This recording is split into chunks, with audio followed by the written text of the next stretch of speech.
Well, let me tell you about one of the greatest EVs that you never heard of, a Lucid Air. I can't blame you. I think they probably sell maybe 3,000 to 5,000 a year, not that many, but the Lucid Air is truly an amazing EV. Lots of awards. The automotive press absolutely gush over it. I think Motor Trend actually had it as their EV of the year at one point when it first came out. I think Lucid first launched their first model right around 2021, 2022. Probably its closest competitor would be like the Porsche Taycan, and of course the Tesla Model S. In fact, for a while, Chief Technology Officer and CEO Peter Rawlinson was an engineer at Tesla who worked in the Model S. Despite who you talk to, Rawlinson says he was a chief engineer of the Model S and even showed a business card. Elon Musk, he thinks quite differently. He thinks he was just, he played less of a prominent role, I guess, in Elon's opinion, in the development of the Model S. But I'm a big fan of Tesla. I'm a big fan of EVs. There are so many great EVs out there. And I have a Tesla myself, a Model 3. I'm a bit of a Tesla snob, but I have a love for all EVs, a love for all cars. I've been in the car business 30 years. And the Lucid is something cool and something special. The thing about Tesla is very minimalist as far as their approach to vehicles. Their philosophy, the best part is no part. The interiors are nice, but they're very Spartan. The interior and exterior styling on Tesla is very minimalist. Not a lot of fancy, flashy materials and stuff. They do a nice job. Fit and finish and quality are great, but Lucid is definitely setting itself apart. I mean, everywhere you look in the Lucid, the attention to detail is unbelievable. They really, you could say maybe overthought this car. They really wanted this thing to make a big splash and to give Tesla a run for its money when it first came out. And it certainly did with the automotive press, but it didn't quite catch on quite as much in the sales world. And I think just not a lot of people know about it. We don't see too many commercials, ads in car magazines for the Lucid. It's something that flies around under the radar, but it is something special. So there are a couple different models of the Lucid Air, which is their first vehicle. More recently, they had a Gravity come out, which is a crossover SUV. But the Lucid is a full-on luxury sedan, mid-size to full size, depending on your opinion. And it's actually almost like a magic trick how much space this thing has. We'll talk about that shortly. There's the basic Air, which is the entry-level version of the Lucid. I think those start right around $80,000 or so. Then you have the top-of-the-line Sapphire, which is their entry, like the Model S Plaid, which is a full-on performance, high performance, 1,200 horsepower, crazy performance figures. That one's over $200,000. Then you have the Grand Touring, which aside from the Sapphire is kind of like the range-topping model, non-performance-wise, over 1,000 horsepower from the Grand Touring. The price on those are about $140,000, $150,000. You could say the Touring, which this model is kind of like the Goldilocks. It's not the most expensive, not the cheapest. For a lot of people, it's just right. The MSRP on this was right around $100,000, give or take, when it was brand new. This one only has like 8,000 miles. It's a 2023. But in the pre-owned market, you can get these things for far, far off the original MSRP. So if you like the options of color combination, you're interested in the Lucid Air, a lightly pre-owned example like this might be a compelling choice for you. And the thing with EVs is they kind of fret about range. Oh, what am I going to do if I run out of electricity? Where am I going to charge? Tesla has a huge charging network throughout the country that they've been working on for decades to kind of alleviate that, so you can always find a charger no matter where you are. Lucid's approach is to just offer a bigger battery. In fact, for a while, if not currently, the Lucid is the longest range battery sedan you can buy. The top of the line Lucid Grand Touring has like a 500-mile range. The Touring, which this one has about an EP range of about 425 miles. Pretty impressive. Even if you drive aggressively, that should still be about 300 miles. You can, of course, DC fast charge it. But guess what? Your house is a charging station. You go home, you plug it in, you wake up the next morning, and you have a fully charged battery. So if you wake up every morning with a 400-mile range, I think it'll be quite few and far between where you're gonna have to fast charge. 400 miles is a lot of miles to drive in one day. Going towards the attention to detail, we can see all the contrasting colors on the exterior of the vehicle.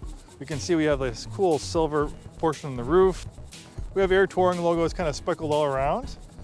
And then when we open the rear passenger accommodations, even though this is not the size of like a 7 Series BMW or an S-Class Mercedes, we have amazing legroom. I mean, this is absolutely unbelievable how much space you have. You would not expect this by looking at this car on the outside. It looks like more like a mid-sized car on the outside. On the inside, this feels like a long wheelbase S-Class Mercedes or BMW 7 Series. We have these nice integrated sunshades, rear heated seats.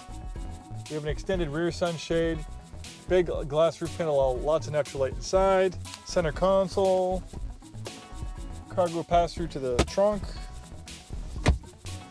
And let's look at the interior. I mean, look at the headliner, suede cloth, the wood trim, the seat backs.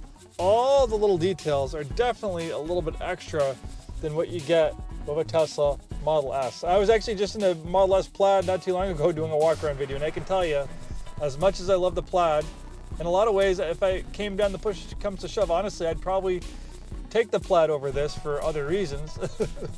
But as far as fit and finish goes, interior, this thing definitely is superior over the Tesla Model S Plaid in my opinion.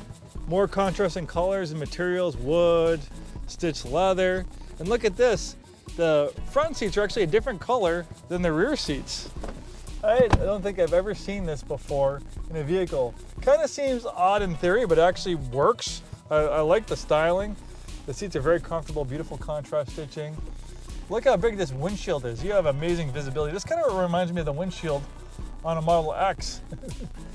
So you have great visibility, lots of ambient light. You have these nice visors right here if it gets too bright out. Beautiful steering wheel.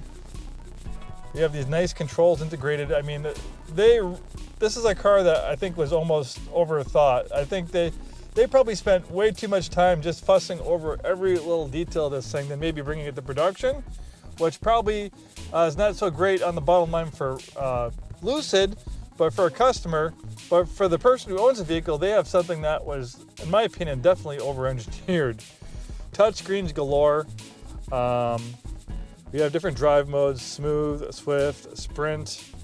There's information on the charging. We got to charge this one soon, 32 miles left. You can do different themes, escape, space, solitude, inspire, wonder, serene.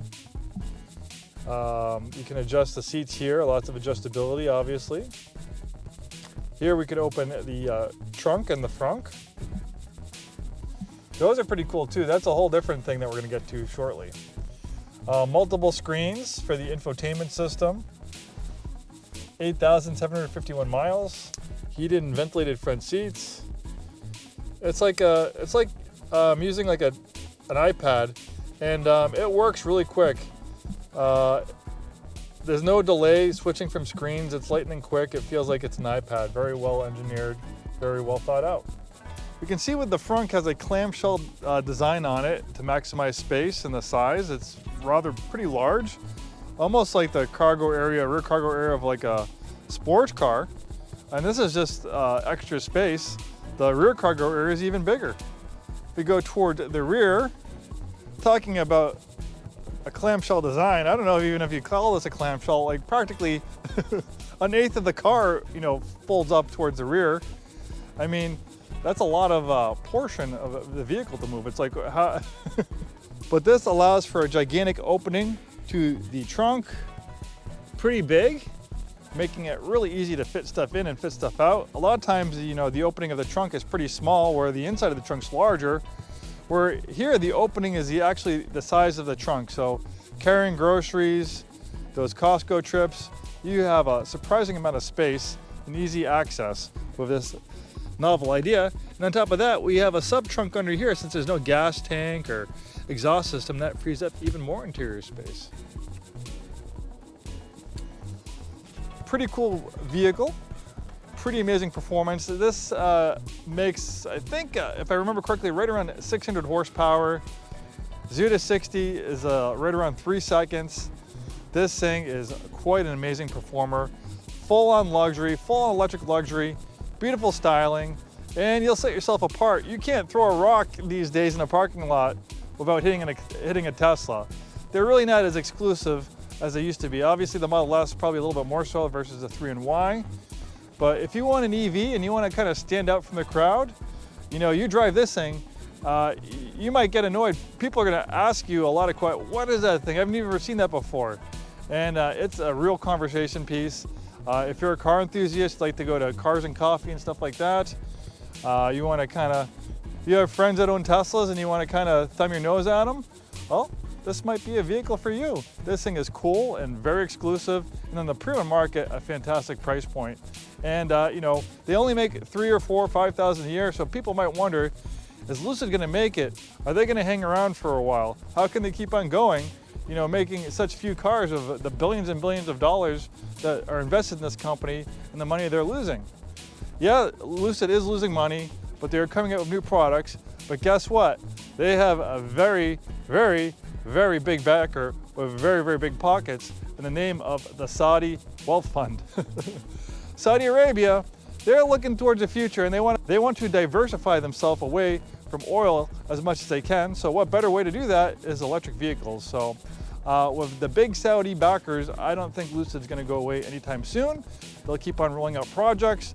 There'll still be a dealer network. There'll still be support.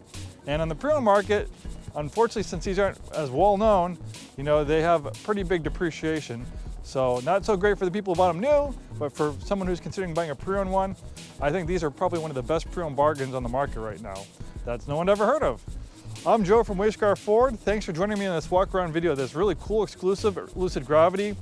I've been buying and selling EVs for like 5 years. I've bought and sold hundreds of Teslas, and this is my first time actually sitting inside and walking around a Lucid Air. So we kind of discovered together, and I'm pretty impressed. Thanks for watching. We'll see you soon.